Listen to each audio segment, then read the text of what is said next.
Hello everyone! Good morning po. It's Monday morning. So, ito po, itutur po kayo sa San Felipe, Zambales, sa El Paraiso Resort. Bagong dinidevelop pa lang po itong resort na to. So, ayan po. Kikita nyo po sa aming room accommodation. Chine-check ko po. So far, maganda naman siya.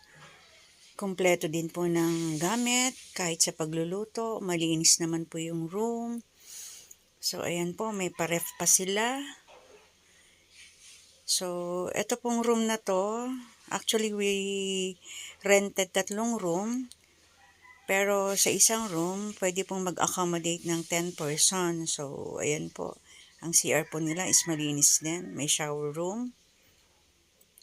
And then, ito po yung bed sa taas. So, may attic po sila. Style attic siya. So, ayan po. Meron pa silang veranda or balkonahe.